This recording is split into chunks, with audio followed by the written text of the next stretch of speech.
Friends, Lodha builders जिसको हम लोग मैक्रोटेक डेवलपर्स नाम पे जब भी जानते हैं, इस कंपनी ने अपना Q3 का अर्निंग पेश कर दिया है। चलिए सबसे पहले हम लोग उसका कंसोलिडेटेड अर्निंग को बढ़ते हैं। देखिए कंसोलिडेटेड अर्निंग सभी वैल्यूज जो है रुपीज़ इन मिलियन में दिया है, तो एज यूजुअल आप लोग के पास करोड़ में कन्वर्ट करके पेश कर रहा हो।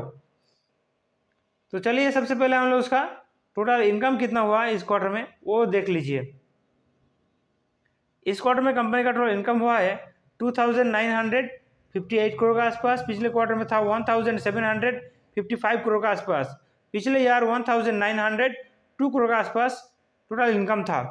तो total income year on year and quarter दोनों में अच्छा खासा मैसिव जंप दिखाई दे रहा है।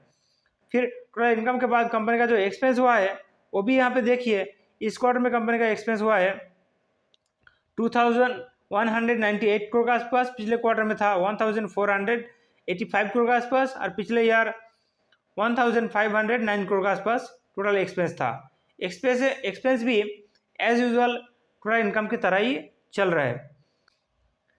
एक्सपेंस हटाने के बाद जो नेट प्रॉफिट बचा है वो यहाँ पे आप लोग देखिए 8 नंबर पॉइंट में net profit loss for the period. इस क्वार्टर में कंपनी का नेट प्रॉफिट बचा है 505 करोड़ का।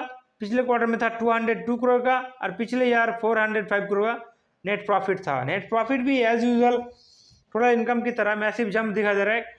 क्वार्टर ईयर ऑन ईयर भी अच्छा खासा जंप दिखाई दे रहा है। तो कंपनी का नेट प्रॉफिट के बाद जो बेसिक ईपीएस हुआ है वो भी यहाँ पे देखिए। इस क्वार्टर में कंपनी का बेसिक ईपीएस हुआ है 5.22 का।